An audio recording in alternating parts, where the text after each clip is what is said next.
गोस्वामी जी महाराज पूर्व प्रसंग में वर्णन किए, श्री रघुनाथ जी श्री लक्ष्मण जी से भक्ति की महिमा श्रवण करा रहे हैं।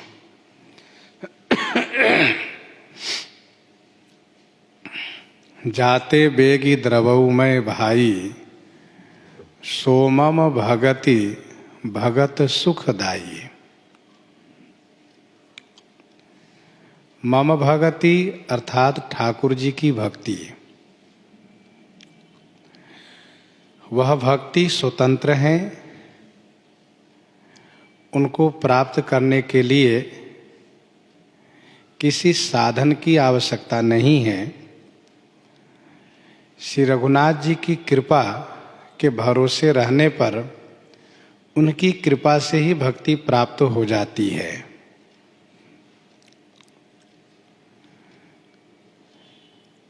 भक्ति प्राप्त तब होती है कब? जब संत प्रसन्न हो जाते हैं। और संत को प्रसन्न होना यही भगवान की कृपा को प्राप्त करना है।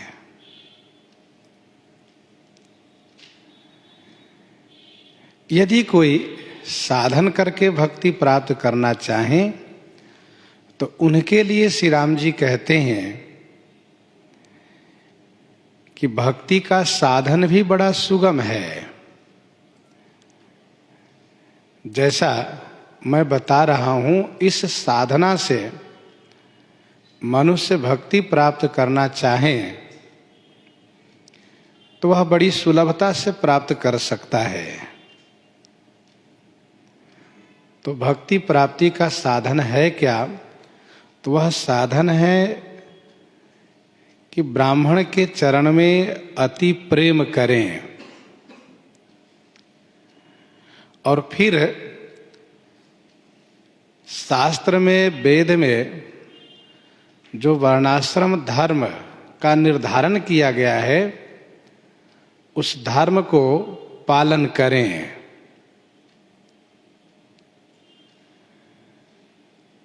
इससे क्या होगा?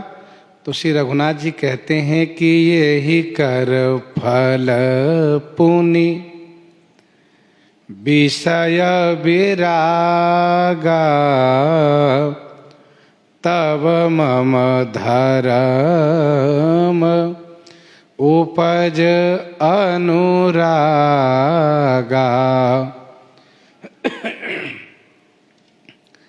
यही कर फल पुनि विषय विरागा। इसका फल है कि विषय से वैराग्य होना। विषय से वैराग्य होना ये उसका फल है। किसका? शास्त्रीय विधि से वर्णाश्रम धर्म को प्रतिपालन करते हुए ब्राह्मण भक्ति जो करता आया है, अर्थात ब्राह्मणों के चरण में अति प्रेम रखते हुए अपने वर्ण व आश्रम के धर्म को ईमानदारी के साथ प्रतिपालन किया है। तो उसका परिणाम यह होगा कि विषय से वैराग्य हो जाएगा। और फिर क्या होगा? कहा जब विषय से वैराग्य होगा तो श्री रघुनाथ जी कहते हैं कि मम धर्म, मेरे धर्म में उसका अनुराग उत्पन्न होगा।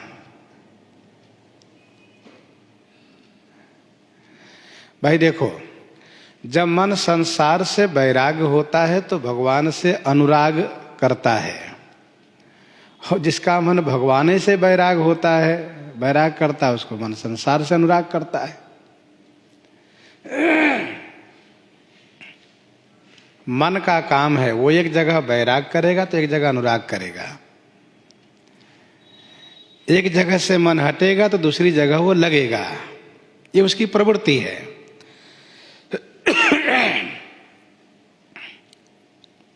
यही कर फल पुनि विषय विरागा। ज्ञान को प्राप्त करने के लिए भी वैराग की आवश्यकता है। धर्म ते विरति, लेकिन बीच में एक शर्त है कि धर्म ते विरति, फिर योग, योग करो तब ज्ञान होगा। लेकिन भक्ति में वैराग के बाद तुरंत भक्ति की प्राप्ति हो जाएगी। यही कर फल पुनि विषय विरागा, और तब मम धर्म उपज अनुरागा।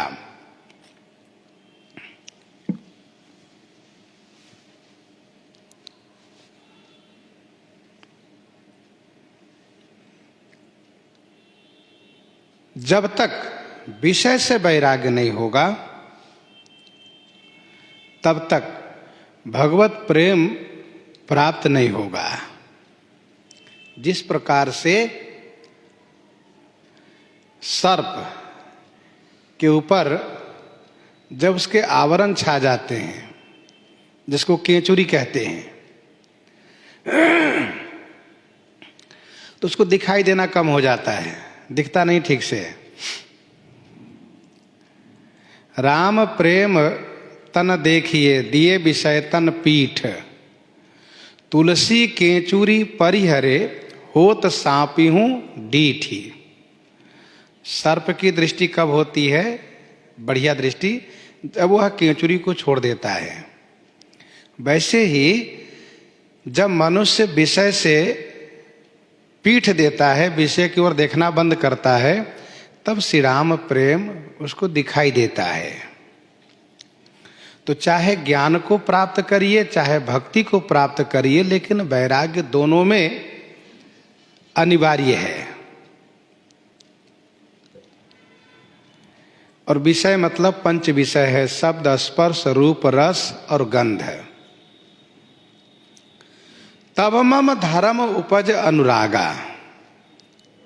मम धर्म, ठाकुर जी कहते मेरे धर्म में उसको अनुराग उत्पन्न होगा। भगवान का धर्म क्या है? तो विनय पत्रिका 104 पद को जब हम पढ़ेंगे तो उस धर्म का भी बोध हो जाएगा। जानकी जीवन की बलि जई हूं, जानकी जीवन की बलि जई हूं, चित कहे राम सिए पद परिहरी, अब न कहूं चली जई हूं। उपजी उर प्रतीति सपने हूं, प्रभु पद विमुख सुख न पई हूं।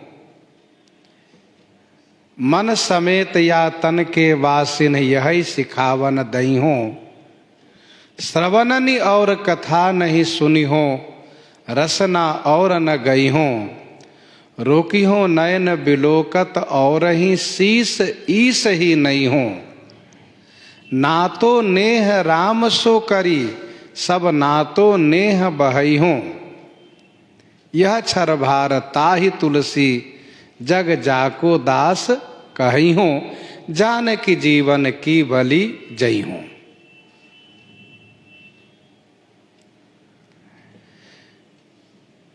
जब विषय से वैराग्य होगा तो उपजी उर प्रतीति सपने हूं सुख, प्रभुपद विमुख न पई हो। ये भाव सुदृढ़ होगा और फिर अपने आप को यह उपदेश करना शुरू करता है जीव कि मन समेत या तन के वासिन यही सिखावन दई हूं।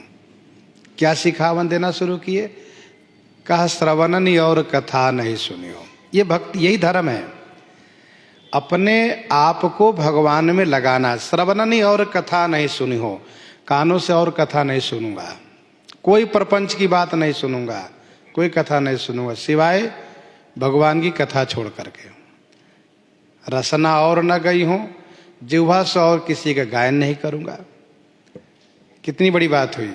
और रोकी हो नयन बिलोकत और ही, इस नेत्र को औरों को देखने से मना करूंगा, देखने नहीं दूंगा।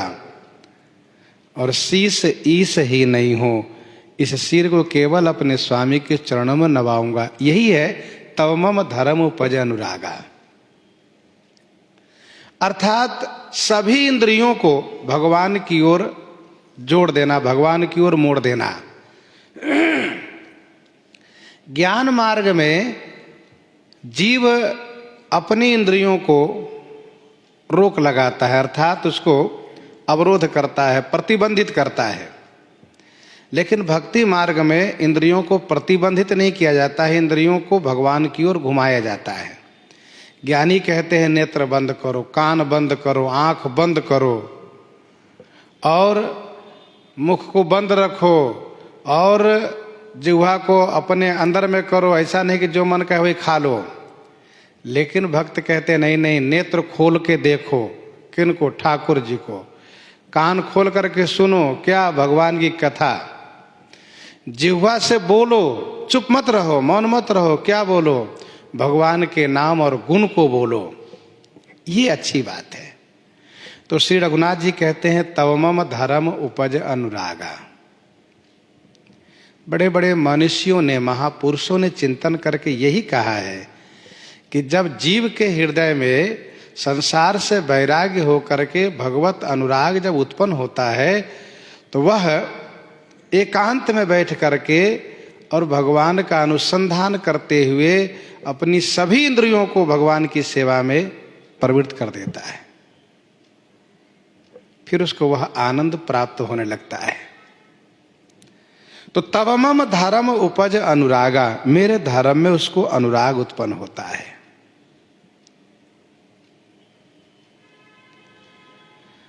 श्रवणादिक नव भगति दृढ़ाहि मम लीला रति अति मन माहि। श्रवणादिक नव भगति दृढ़ाहि, श्रवणादिक नव भगति दृढ़ाहि मम लीला रति अति मन माहि। श्रवणादिक, श्रवण आदि नव भक्ति, दृढ़ाही माने सुदृढ़ हो जाती हैं। श्रवण आदि 9 प्रकार की भक्तियां उनमें सुदृढ़ हो जाती हैं। और मम लीला रति अति मन माही, मन माही माने मन में, मम लीला मेरी लीला के प्रति अतिशय रति हो जाती है। रति माने अनुरक्ति, प्रेम हो जाता है। श्रवणादिक नव भगति दृढ़ाहि।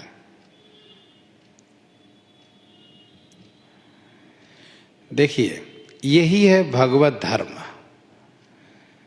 भगवान की भक्ति में अनुराग होना ही भगवान के धर्म में अनुराग उत्पन्न होना है। भक्ति 9 प्रकार की है, जिसमें प्रथम नाम यहां लिया गया श्रवण। अब इसके आगे का जो क्रम है वह श्रीमद् भागवत जी से आप समझ लीजिए। श्रवणम कीर्तनम विष्णु स्मरणम पाद सेवनम अर्चनम वंदनम दास्य सख्य मात्म निवेदनम, ये 9 प्रकार की भक्ति है। भक्तमालकार ने दर्शाया है कवित संख्या 14 में श्रवण भक्ति कैसी होनी चाहिए, उसको लेकर के श्री परीक्षित जी का नाम लेते हुए कहा कि श्री परीक्षित जी महाराज श्रवण भक्ति में इतने लीन हो गए कि जब श्री सुखदेव भगवान कथा के मध्य में यह कहते हैं कि राजन, थोड़ी देर के लिए मैं कथा विश्राम कर दूं, आप जलपान कर लीजिए, कुछ बालभोग कर लीजिए, कुछ खा पी लीजिए, फिर कथा सुनाएंगे। तो श्री परीक्षित जी इस बात को लेकर के मना करते हैं कि नहीं नहीं, जब हम अमृत का, कथा अमृत का पान कर रहे हैं तो वहां फिर विश्राम कैसा, और फिर उसमें भूख प्यास कैसी। इसलिए महाराज आपसे प्रार्थना है कि कथा विश्राम न करें। आप कथा विश्राम करेंगे तो मेरे जीवन का विश्राम हो जाएगा। इसलिए कथा सुनाते रहिए। तो श्री सुखदेव भगवान अनवरत रूप में, अखंड रूप में 7 दिन में कथा सुनाए हैं। जिसको आज सप्ताह के रूप में कथा सुनाने का जो ये प्रचलन है, और उसमें भी 3 व 4 घंटे का समय रखा जाता है, जिसमें 2 घंटे गायन बजान कीर्तन में हुआ। कथा का प्रसंग कैसे पूरा हो पाएगा? नवाह 9 दिन की कथा श्री राम कथा, तो वह कथा उन मनुष्यों ने, महापुरुषों ने अखंड रूप से कथा कही है। अब 9 दिन में 4 घंटे 5 घंटे का समय रखा जा रहा है, तो उसमें कथा पूरी कहाँ हो पाएगी? तो श्रवणादिक नव भगति दृढ़ाहि, श्रवण भक्ति,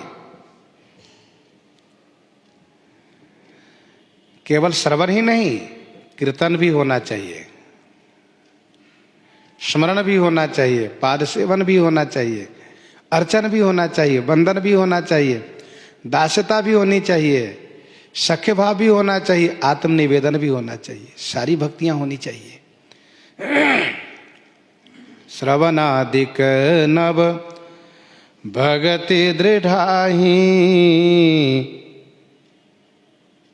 श्री वाल्मीकि जी महाराज कहते हैं, जिनके श्रवण समुद्र समाना, जिनके श्रवण समुद्र समाना, कथा तुम्हारी सुभग सरे नाना, भरहि निरंतर होहि न पूरे, तिनके ही है तुम कह गृह रूरे।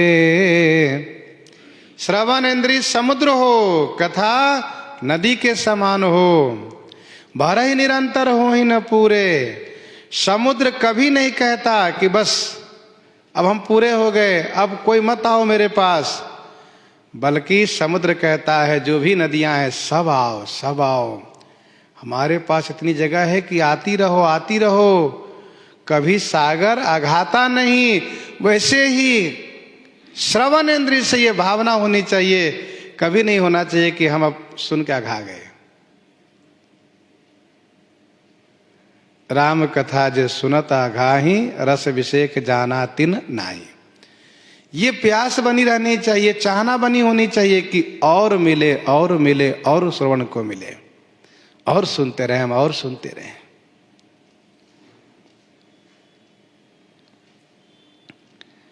श्री वाल्मीकि जी महाराज ने 14 प्रकार की भक्ति को दर्शाया है। जीवन में वह सारी भक्तियां आनी चाहिए। जो जीव भगवान का हो जाता है, उनके अंतःकरण में सब प्रकार की भक्तियां आने लगती हैं। जस तुम्हार मानस विमल, हंस निजीहा जासु, मुक्ता हल गुण गण चुनई, राम बसौ हिये तासु। करनित करहि राम पद पूजा, राम भरोस हृदय नहीं दूजा।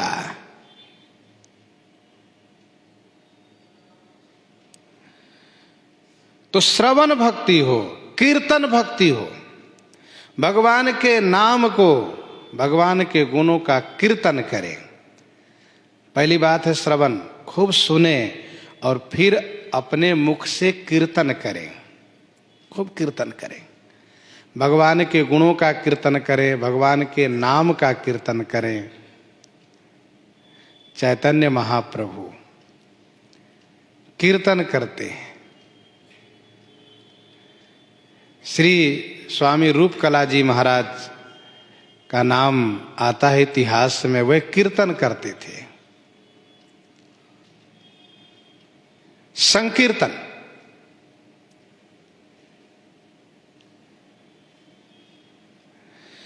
खूब कीर्तन होना चाहिए। भगवान के जो नाम प्रिय लगे, उन्हीं नामों से घंटा 2 घंटा तो कीर्तन करना ही चाहिए। श्रवण करो, कीर्तन करो। तो जस तुम्हार मानस विमल मुख, जस तुम्हार मानस विमल, और मुक्ता हल गुणगन चुनई राम बसो ही तासु, हंसनी जिहा जासु, जिनकी जिह्वा हंसनी बन जाए। तो श्रवणम कीर्तनम विष्णु स्मरणम, ध्यान दीजिएगा, कीर्तन के साथ साथ स्मरण भी हो गया। अब इसके बाद है पाद सेवनम, चरण की सेवा करे, कर्णित करहि राम पद पूजा, पूजा करें, वंदना करें, दास्य भाव हो, सखा भाव हो, क्योंकि सेवक सेव्य भाव बिनु भवन तरिये उरगारी। सेवक सेव्य भाव बिनु भजन भवन तरिये उरगारी, भजव राम पद पंकजा सिद्धांत विचारी। और एक अच्छी बात यह है कि आत्मनिवेदन होना चाहिए। श्रवण, कीर्तन, स्मरण, पाद सेवन, अर्चन, वंदन और दास्य, सख्य, आत्मनिवेदन। आत्मनिवेदन का मतलब पूर्ण समर्पित होना चाहिए। नारद पंचरात्र का यह श्लोक है। भगवत शरणागति काल में यह निश्चय होना चाहिए कि यो अहम मामस्तु यत किंचित यह लोके परत्र च तत्सर्वं भवतु रेव चरणेषु समर्पितम। यो अहम मामस्ति यत किंचित यह लोके परत्र च, अर्थात मेरा जो कुछ इस लोक में और परलोक में है, मैं सभी के साथ अपने आप को आपके चरणों में समर्पित करता हूं। समर्पण होना चाहिए।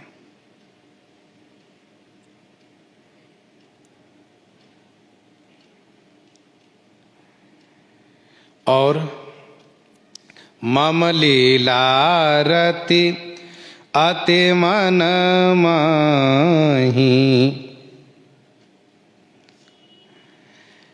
स्वाभाविक है कि श्रवण भक्ति जब सुदृढ़ हो जाएगी तो लीला के प्रति अनुरक्ति हो ही जाएगी। मम लीलारति अति मन माही, ठाकुर जी की लीला अनादि है। जैसे श्री रघुनाथ जी अनादि हैं, वैसे उनकी लीला अनादि है। भक्तों के कल्याण के लिए ही ठाकुर जी ने विभिन्न लीलाएं की है, चाहे वो जिस रूप में अवतार लिए हैं। श्री राम, श्री कृष्ण, श्री नरसिंह, श्री वामन, श्री परशुराम, श्री कच्छप, श्री मत्स्य, इस सभी अवतार में जहां जो जिस प्रकार की लीला है, सभी लीलाएं जीव के कल्याण हेतु है। लीला अनादि है। कैसे? तो श्री कागभूषुंडी जी कहते हैं कि यहाँ बसत मोहि सुनु खग ईसा, यहाँ बसत मोहि सुनु खग ईसा, बीते कलप सात अरु बीसा, और करऊं सदा रघुनायक गाना। मैं हमेशा रघुनाथ जी गुणगान करता हूं, करऊं सदा रघुपति गुणगाना, सादर सुनहि विहंग सुजाना।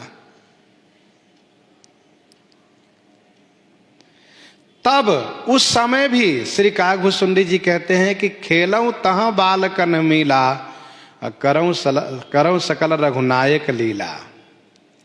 खेलऊं तहाँ बालकन मीला, करऊं सकल रघुनायक लीला। श्री कागभूषुंडी जी कहते हैं जब मेरा अंतिम ब्राह्मण का शरीर प्राप्त हुआ, उस समय में मेरे पिताजी बहुत पढ़ाने का प्रयास किए, लेकिन मुझे पढ़ने लिखने की रुचि नहीं थी। सोचा पढ़ लिख के मैं क्या करूँगा, मुझे पढ़ना ही नहीं है। इसका मतलब यह नहीं कि पढ़ना नहीं चाहिए, इसे शिक्षा नहीं है। और इस संदर्भ में कुछ बालक लोग होते हैं, कहते देखो गोस्वामी जी ने तो रामायण में लिखा है कि हारे पिता पढ़ाई पढ़े, पढ़ने की क्या जरूरत है। लेकिन इस बात को समझना चाहिए कि पढ़ करके समझा जाता है और समझ करके पढ़ा जाता है। तो जिसने समझ लिया है वह यदि ना पढ़े तो ठीक है, लेकिन जिसने कुछ समझा नहीं है तो उसको ये कहना कि पढ़ने की क्या जरूरत है, उसकी तो अज्ञानता है, ना समझी है उसकी। पढ़ने से ही ज्ञान होगा, और ज्ञान से ही जानेंगे, जानने से ही प्रतीति होगी, प्रतीति से प्रीति होगी, और प्रीति से भक्ति होगी। इसलिए पढ़ना जरूरी है। तो श्री काकभूषुंडी जी कहते हैं मुझे पढ़ने की रुचि नहीं थी, फिर मैं क्या करता था, मैं बालकों को एकत्र करके लीला करता था। जैसे श्री प्रहलाद जी विद्यालय में अपने उन मित्र सखाओं के साथ भगवत लीला करते हैं, श्री काकभूषुंडी जी कहते हैं कि मैं बालकों के साथ लीला करता था। तो क्या रंग मंच, क्या मंच और वेशभूषा ये सब कहाँ से लाते थे? कहा उसकी आवश्यकता नहीं है। अब 2 4 10 लड़के हो गए आपस में, सब एकत्र हो गए तो किसी को बना दिए श्री राम जी, तो सब किसी को श्री राम जी, किसी को लक्ष्मण जी, किसी को भरत जी, किसी को शत्रुघ्न जी, किसी को दशरथ जी, किसी को सुमंत्र जी, किसी को कौशल्या जी, इस प्रकार से बना करके, किसी को वशिष्ठ जी, सब पात्र बना के अलग अलग कर दिए। आगे वनवास का भी लीला करना, उसमें भी अलग अलग पात्र बना दिए। लंका कांड की लीला करनी तो उसमें भी लीला बना दिए। तो आप समझ लिए सबको, सब पात्र बनाकर अलग अलग करके और आनंद लेते थे।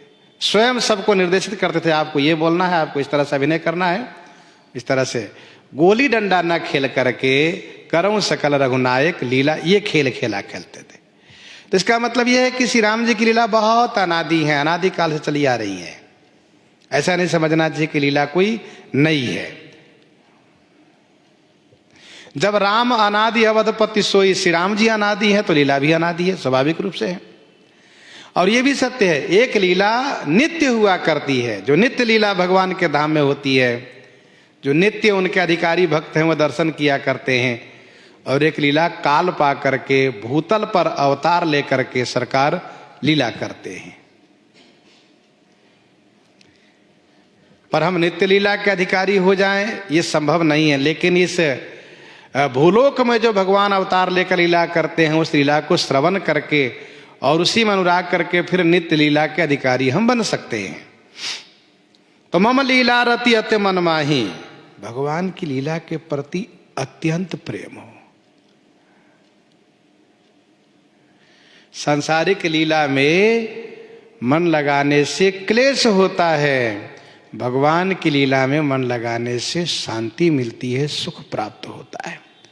भगवान की विभिन्न लीला है, अवतार लीला है, बाल लीला है, विवाह लीला है, वन लीला है, रण लीला है, राज्य लीला है।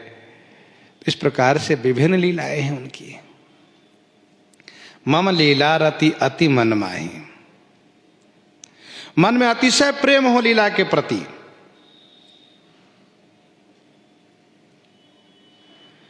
श्रवणादिक नव भगति दृढ़ाही, मम लीला रति अति मन माही।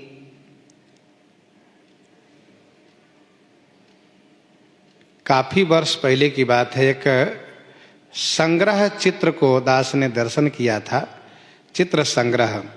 उसमें दर्शाया गया था कि अमुक महात्मा अमुक भाव में डूबे हुए हैं। कौन सा भाव? भगवान की अमुक लीला में खोए हुए। तो इस प्रकार से उनका चित्र दर्शाया गया था, उसी में खोए हुए वह चित्र दिखाता था, इसी में खोए हुए हैं। संत चरण पंकजयति प्रेमा, मन क्रम वचन भजन दृढ़ नेमा। अच्छा, भक्ति के साधन में भक्ति ही साधन भी है, कोई और कुछ नहीं उसमें। संत चरण पंकजति प्रेमा, संतों के चरण कमल में अतिशय प्रेम होना चाहिए। और मन क्रम वचन भजन दृढ़ नेमा, मन से, कर्म से, वचन से दृढ़ता के साथ, दृढ़ नियम के साथ भजन होना चाहिए, भजन करना चाहिए। संत चरण पंकजति प्रेमा, संत चरण पंकज, संत के चरण कमल में अति प्रेम हो। संत का चरण कैसा है? कमल के समान है। कमल के समान संत का चरण है, संत कमल के समान है, ऐसा समझिए। जिस प्रकार से कमल जल से उत्पन्न होने के बाद, कीचड़ से उत्पन्न होने के बाद उसी की ओर पीठ दिए रहता है और फिर पानी के ऊपर बढ़िया पुष्पित होकर खिला हुआ सबको दर्शाता है और देखने वाले आनंदित होते, कहते वाह भाई वाह, कितना बढ़िया कमल खिला है। तब कोई ये नहीं देखते हैं कि पत्ता कैसा है, जड़ कैसा, कहाँ है, कुछ नहीं, लोग फूल देख करके आनंदित हो जाते हैं। वैसे ही संत इस मायामय संसार में उत्पन्न हो करके, मायामय संसार से पोषित हो करके और इसी मायामय संसार रूपी सरोवर के ऊपर अपने आप को पुष्प की तरह दर्शाते हैं। लोग देख करके आनंदित होते हैं, कहते वाह भैया ये संत जी बड़े महान हैं। जे बिरंच निर्लेप उपाय, जे बिरंच निर्लेप उपाय, पद्म पत्र जिमि जग जल जाए। जे बिरंच निर्लेप उपाय, पद्म पत्र जिमि जग जल जाए। क्योंकि विनय पत्रिका 203 पद में गोस्वामी श्री तुलसीदास जी कहते हैं कि संशय समन दमन दुख सुख निधान हरि एक। साधु कृपा बिनु मिलहि नहीं, कीजिए जतन अनेक, कीजिए जतन अनेक। संशय समन दमन दुख सुख निधान हरि एक, वह हरि साधु कृपा बिनु मिले ही नहीं, कीजिए जतन अनेक। हरि प्राप्त होंगे संत से, इसलिए संत चरण पंकज अति प्रेमा। बिनु सत्संग न हरि कथा। संतों में प्रेम हमें क्यों होना चाहिए? इसलिए कि बिनु सत्संग न हरि कथा, तेहि बिनु मोह न भाग।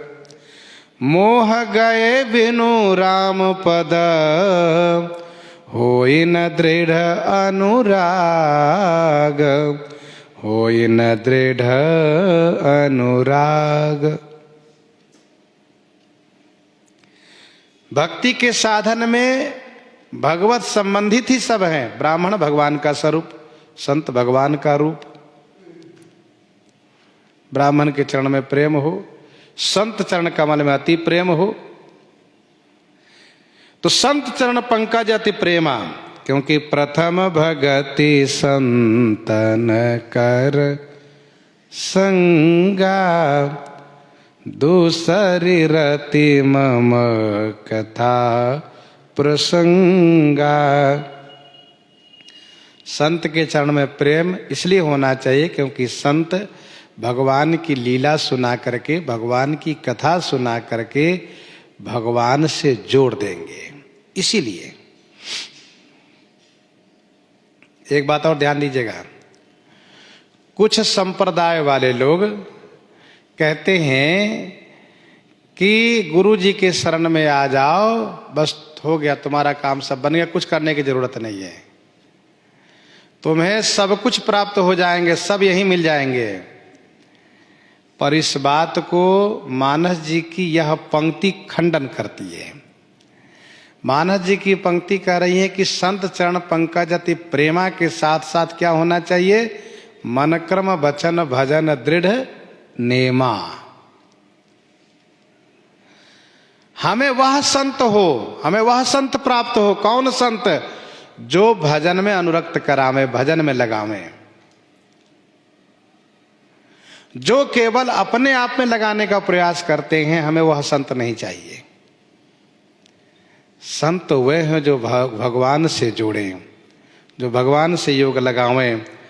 तो मन क्रम वचन भजन दृढ़ नेमा, मन से, कर्म से, वचन से भजन का दृढ़ नियम माने पक्का नियम होना चाहिए। मन उसी में लगा रहे, कर्म उसी में लगा रहे, वचन उसी में लगा रहे, क्योंकि मन एवं मनुष्यानाम कारणम बंध मोक्षये। श्री रघुनाथ जी कहते हैं, अब गृह जाहु सखा सब, भजहु मोहि दृढ़ नेम, सदा सर्वगत सर्वहित, जानि करहु अति प्रेम। नियम, पक्का नियम के साथ भजन होना चाहिए। भजहु मोहि दृढ़ नेम, मन कर्म वचन भजन दृढ़ नेमा। दृढ़ सुदृढ़ नियम होना चाहिए। हमारे गुरुजी महाराज कहा करते थे कि जो समय ठाकुर जी के निर्धारित कर दिए उस समय को किसी और को नहीं देना चाहिए। ऐसा नहीं कि आगे पीछे भजन कर लेंगे, सो नहीं होना चाहिए। और उन्होंने अपने जीवन में ऐसा निभाया, दास ने दर्शन किया, ऐसा निभाया उन्होंने। लगभग 2:30 बजे जग जाते थे और 7 बजे तक किसी से कोई बात नहीं करते थे। इसके बाद ही कोई बात हो, कोई चेला भी हो पास में, वही हो, तब भी कोई बात नहीं, इशारा कर देना बस, बोलना नहीं, ज्यादा कुछ भी नहीं। तो मन क्रम वचन भजदृढ़ नेमा, स्नान नियम का पक्का होना चाहिए। हम लोग भोजन के पक्के नियम वाले हो जाते हैं, भजन के नियम कच्चे हो जाते हैं, चूंकि ऐसा नहीं होना चाहिए। भोजन के लिए यदि एक समय निर्धारित है तो भाई उस समय भोजन मिलना चाहिए। हम बड़े उतावले होते, बड़े परेशान होते, क्या बात है भाई, क्यों देरी हो रही है? भोजन के लिए बहुत परेशान है, भजन के लिए परेशान होना चाहिए मन ही मन। क्या बात है, बहुत देरी हो रही है, भजन नहीं शुरू किए, क्या बात है, ये तो होना चाहिए ना। इसलिए मन कर्म वचन भजन दृढ़ नियमा, जहां मन से कर्म से वचन से पक्का नियम होगा फिर भजन चलता रहेगा हमेशा। नियम का मतलब हम जो नियम लिए हो पूरा होना चाहिए, नित्य होना चाहिए। फिर वह नियम अपने आप में इस प्रकार से बांध लेता है कि यदि आपके पास समय न हो तभी वो नियम आपसे जरूर करवा लेता है कि नहीं, इतना नियम करना है। और श्री रघुनाथ जी कहते हैं, गुरु पितु मातु बंधुपति देवा, सब मोहि कह जानई दृढ़ सेवा। गुरु पितु मातु बंधुपति देवा, सब मोहि कह जानई दृढ़ सेवा। गुरु, पिता, माता, बंधु भाई, पति स्वामी, देवा देवता, सब मोहि कह जानहि दृढ़ सेवा। इन सभी को मेरा ही स्वरूप जाने, सब मोहि कह जाने, सब मुझे, सभी को मुझे ही समझे और दृढ़ सेवा, दृढ़ता पूर्वक उनकी सेवा करें। गुरु पितु मातु बंधु पति देवा, सब मोहि कह जाने दृढ़ सेवा। दो अर्थ है। एक तो ये है कि इन सभी को मेरा स्वरूप मान करके इनकी दृढ़ता के साथ सेवा करें। दूसरा अर्थ ये है कि इन सभी संबंधियों को मुझे ही मान करके, इन सभी नाते रिश्ते में, जैसे गुरु पितु मातु बंधु पति देवा, इन सबको मुझे ही मान करके, सब श्री राम जी हैं मेरे, और फिर मुझे मान करके मेरी सेवा करें। यदि हम भगवान के स्वरूप मान करके इनकी सेवा करेंगे तो भगवान की कृपा हमें प्राप्त होगी। गुरु जी, पिताजी, माताजी, बंधु भाई, वह भाई जो हो ही कुठाए सुबंधु सहाय, बेमौके में सहायक बनते हैं। पति स्वामी, देवा देवता, तो इनको हम इस भाव से पूजें, सेवा करें तो भगवान की कृपा प्राप्त होगी, भगवान हम पर प्रसन्न होंगे। और दूसरा अर्थ यह है कि इन सबको मुझे ही मान लें कि सब श्री राम जी हैं। कैसे? तो कवितावली उत्तरकांड 36 पद में गोस्वामी जी ने लिखा, राम है मातु पिता गुरु बंधु और संगी सखा सुत स्वामी सनेही, राम की सौहे भरोसो है राम की, राम रंग्यो रुचि राच्यो न केही, जियत राम मुए पुनि राम, सदा रघुनाथ ही की गति जेही, सोई जियई जग में तुलसी, न तु डोलत और मुए धरी देही, न तु डोलत और मुए धरी देही। तो सब श्री राम जी हैं। तुमेव माताश्च पिता तुमेव, तुमेव बंधु च सखा तुमेव, तुमेव विद्या द्रविणम तुमेव, तुमेव सर्व मम देव देव। माता रामो मत पिता रामचंद्र, स्वामी रामो मत सखा रामचंद्र। सब श्री राम जी हैं। गुरु पितु मातु बंधु पति देवा, सब मोहि कह जानई दृढ़ सेवा। सब मुझे ही मान करके दृढ़ता पूर्वक सेवा करें।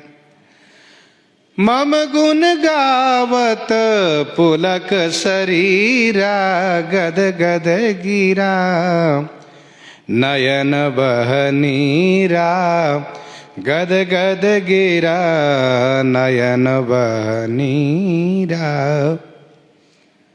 मम गुण गावत पुलक शरीरा, गद गद गिरा नयन बहनीरा।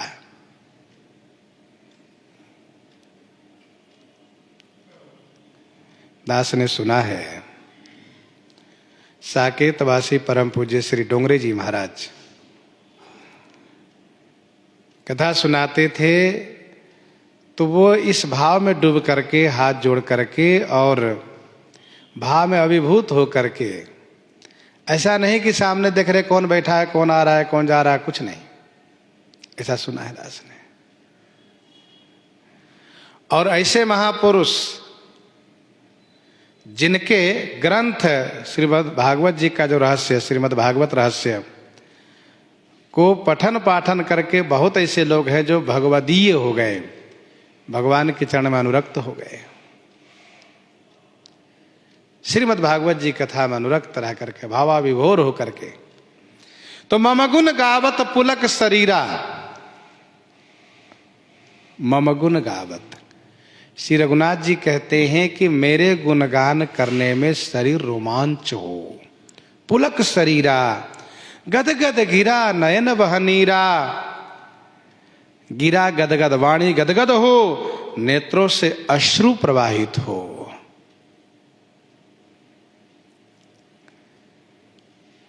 ये यथार्थ होना चाहिए, वास्तविकता इसमें होनी चाहिए, दिखावा नहीं। तमाम ऐसे नाटक दिखाने वाले लोग होते हैं मंच पर, सब कला दिखा देते हैं, आंसू भी बहा लेंगे, रो भी लेंगे, सब प्रकार के अभिनय दिखा लेंगे, उनकी कला होती है। तो वह कला न हो, वास्तविकता होनी चाहिए। मम गुण गावत पुलक शरीरा, गद गद गिरा नयन बहनीरा।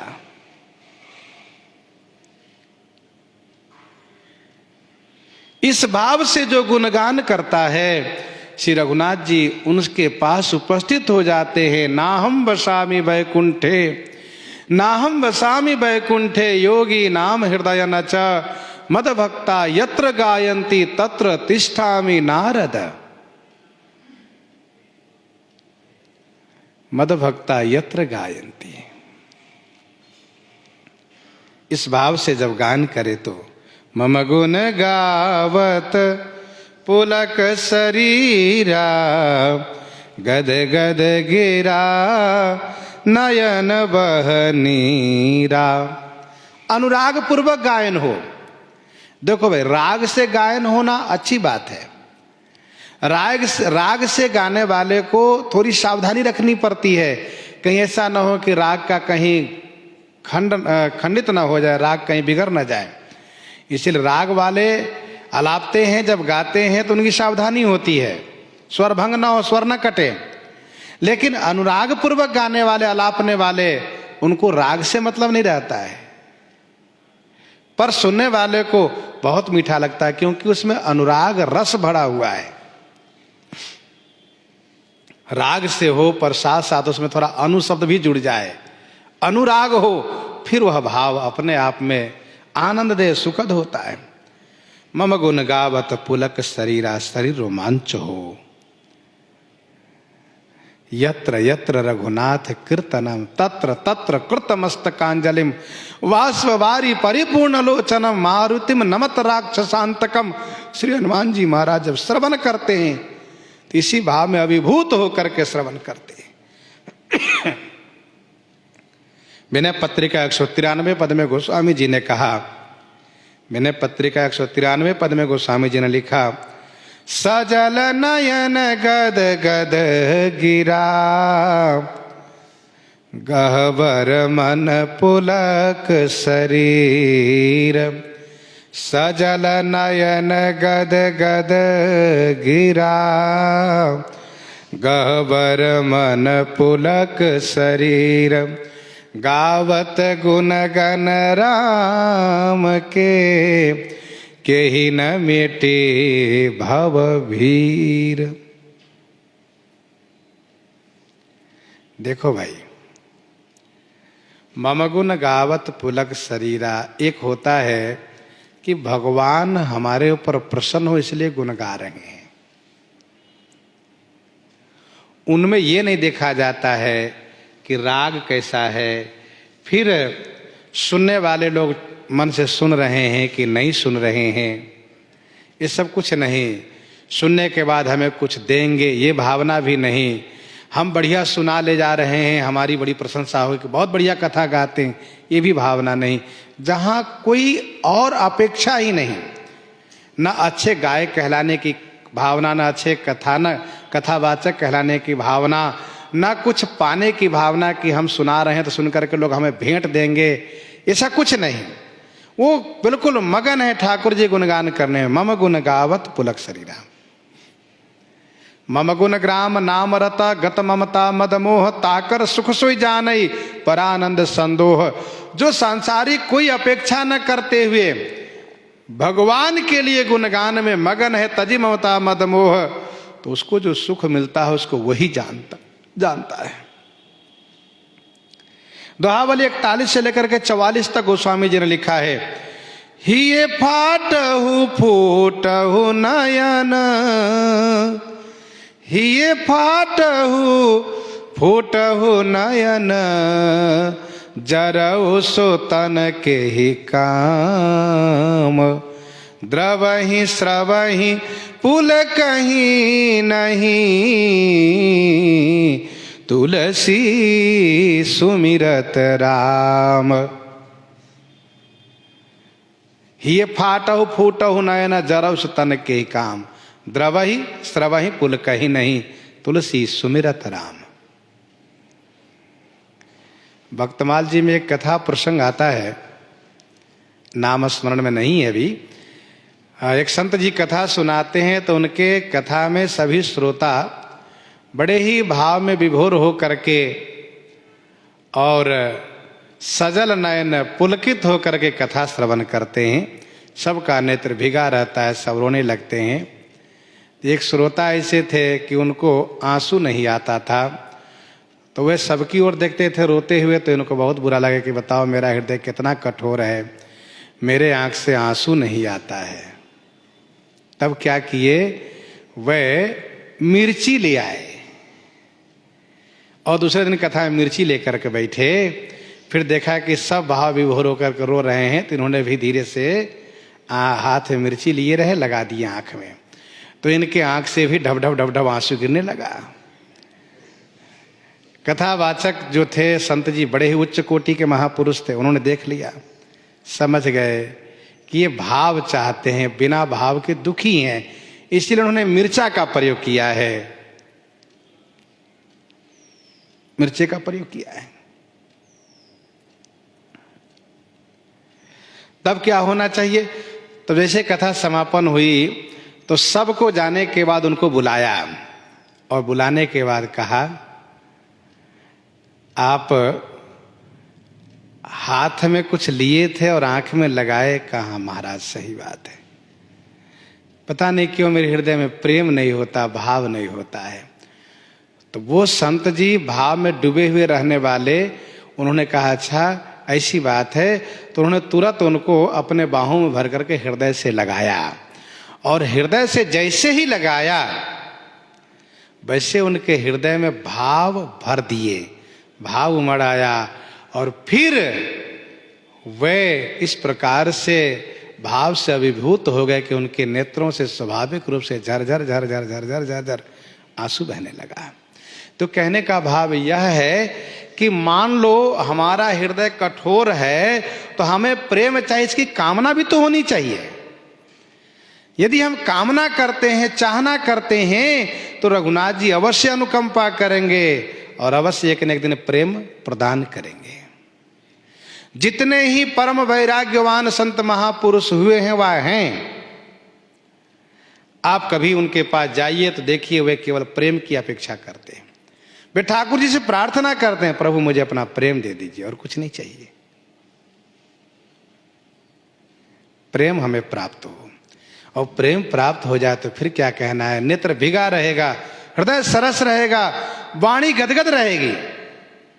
मम गुण गावत पुलक शरीरा, गद गद गिरा नयन बह नीरा। काम आदि मद दंभ न जाके, तात निरंतर बस में ताके। तात निरंतर बस में ताके। काम आदि मद दंभ न जाके। काम आदि मद दंभ न जाके, तात निरंतर बस में ताके। काम आदि मद, काम क्रोध लोभ मोह मद मत्सर, ये खड विकार। तो काम आदि मद और दंभ जिसके हृदय में न हो, हे तात मैं ताके निरंतर बस, मैं ताके माने उनके निरंतर अधीनस्थ रहता हूं, बस में रहता हूं। अब आप थोड़ा ध्यान दीजिएगा, श्री रघुनाथ जी भक्ति के साधन सुना रहे हैं। भक्ति के साधन में उन्होंने क्या कहा, ब्राह्मण के चरण में अति प्रेम हो और अपने वर्णोचित आश्रमोचित कर्तव्य का पालन हो। परिणाम क्या होगा, विशेष वैराग्य होगा। फिर क्या होगा, कहा मेरे धर्म में अनुराग होगा। मेरे धर्म माने भगवत धर्म, भक्ति में अनुराग होगा। फिर वे क्या करेंगे, 9 प्रकार की भक्ति में सुदृढ़ हो जाएंगे। 9 प्रकार की भक्ति में सुदृढ़ होकर के भगवान की लीला में अनुरक्त हो जाएंगे। उन्होंने कहा कि मम लीला रति अति मनमाही। फिर क्या होगा, कहा लीला सुनाने वाले संत के चरण में अति प्रेम हो जाएगा। और संतों के चरण में प्रेम होने के बाद आहा, मन से वचन से कर्म से भजन का पक्का नियम हो जाएगा उनका। बिना भजन के उनको चैन नहीं मिलेगा। और गुरु है, माता है, पिता है, बंधु है, पति है, देवता है, सब मुझ में ही देखते हुए मेरी सेवा में अनुरक्त हो जाएंगे। और फिर मेरे गुणगान करने में इतने आनंदित हुआ करेंगे कि नेत्र सजल रहेगा, वाणी गदगद होगी, शरीर रोमांचित रहेगा। और फिर इसके बाद श्री राम जी कहते हैं उसके हृदय में न कोई काम होगा। काम माने कोई कामना नहीं, कोई इच्छा नहीं होगी। मुझे कोई अच्छा कहे, मुझे कुछ दे, ऐसी कोई कामना नहीं होगी। और मद नहीं होगा, किसी प्रकार से मद नहीं होगा, घमंड नहीं होगा कि मैं श्रेष्ठ हूं, मैं अच्छे हूं। और फिर इसके बाद दंभ नहीं होगा। दंभ का मतलब दिखावा। दंभ कहते हैं दिखावा को। देखो भाई, पाखंड वचन में हुआ करता है, कपट मन में होता है, मन कपटी, मन में कपट, पाखंड वचन में होता है जी पाखंडवाद थे, और दंभ वेश में होता है, गुण ना होते हुए वेश बना लेना। अमुक जैसे वेश बनाए हम भी वैसे वेश बना ले, वैसे कपड़ा, वैसे माला, वैसे तिलक, और बिल्कुल वैसे बन करके वैसे चले, वैसे बोले, इसको दंभ कहते हैं। आप वैसे माला, वैसे तिलक, वैसे अचला, वैसे ही चाल, वैसे ही बोली सब अपनाइए, लेकिन वैसा गुण भी होना चाहिए, तब तो ठीक है। एक ने इस प्रकार से वेश बनाया तो मैंने कहा क्या बात है भाई, इस प्रकार से पूरा इस प्रकार से दाढ़ी में छिलवा करके इस तरह से वेश बनाए हो, क्या बात है। कहा महाराज जी लोग भ्रमित होकर के हमें अमुक महाराज जी मानते हैं, इसीलिए हम ऐसा बन लिए हैं। हमने कहा पगले हो क्या, ये हमेशा थोड़ा ना मान सम्मान रहेगा, पता चल ही जाएगा। तो घर अंत न हो ही निभाओ। एक ऐसे थे कि बिल्कुल इस प्रकार से वेश बनाए, कहा कि नहीं हम तो बिल्कुल अमुक महाराज की तरह ही हैं। कई सी बातें सुनने को मिली, देखने को भी कुछ बातें मिली, तो बड़ा एक उपहास जैसा लगता है कि बताओ क्यों बनते हैं लोग इस प्रकार से। तो दंभ नहीं होना चाहिए, काम आदि मद दंभ न जाके, सहज होना चाहिए, सहज रूप से। तात निरंतर बसमयता के, और खास करके मम गुण गावत, भगवान के गुण गाने में काम आदि मद दंभ तो होना ही नहीं चाहिए। भगवान के गुण गाने में न काम हो, न मद हो, न दंभ हो। श्री रघुनाथ जी कहते हैं तात निरंतर बसमयता के, हे तात मैं हमेशा उनके अधीनस्थ रहता हूं, हमेशा उनके बस में रहता हूं। बचन कर्म मन मोरी गति, भजन करहि निह काम। तिनके हृदय कमल मह, करऊं सदा विश्राम, करऊं सदा विश्राम।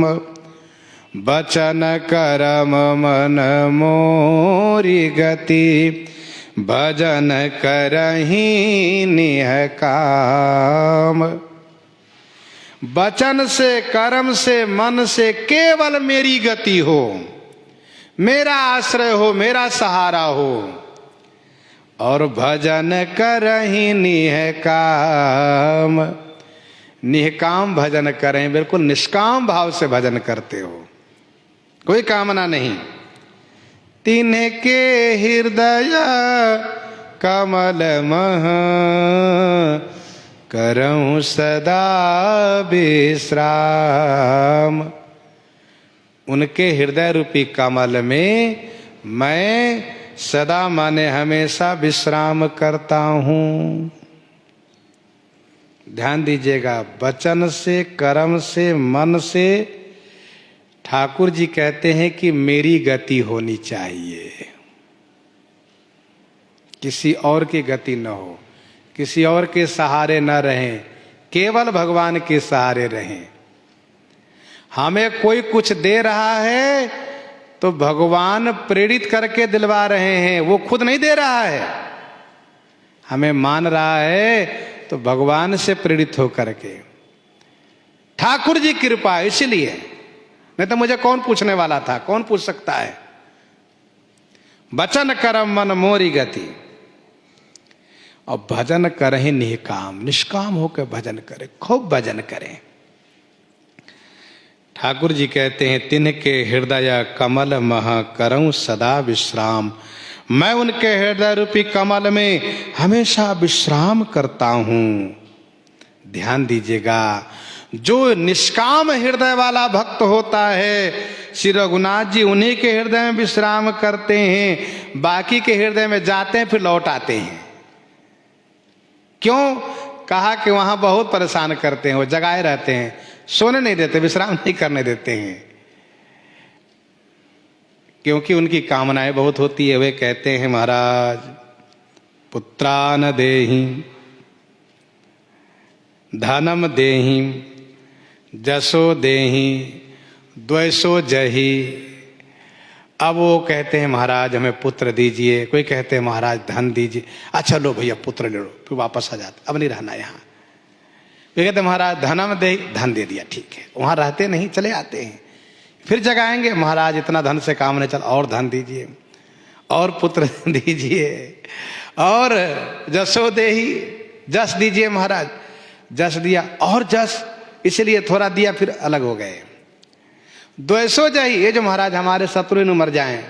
अच्छा भैया ठीक है, तो इसीलिए वहां विश्राम नहीं मिलता ठाकुर जी को, विश्राम मिलता है कहां, जहां निष्काम हृदय है, वहां पुत्राण देही, धनम देही, जसो देही, द्वैसो जही, वहां कैसे विश्राम मिलेगा। जो बार बार जगा तो 10 मिनट सोए फिर जगा दिए महाराज, अच्छा ठीक है विश्राम करिए, फिर थोड़ी देर फिर जगा दिए महाराज अमुक चाहिए, अमुक चीज चाहिए, तो वहां ठाकुर जी को विश्राम नहीं मिलता। ठाकुर जी विश्राम करते कहां, निष्काम हृदय में।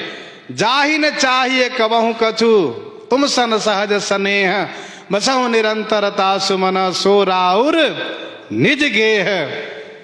तो तिनके हृदय कमल महु, करऊं सदा विश्राम, भगति जोग सुनी अति सुख पावा, लक्ष्मण प्रभु चरणनी सिरुनावा। लक्ष्मण जी चरण वंदन कर रहे हैं, प्रसंग को हम आप यहीं पर हृदयंगम करते हैं। आइए श्रवण करते हैं श्री विनय पत्रिका से।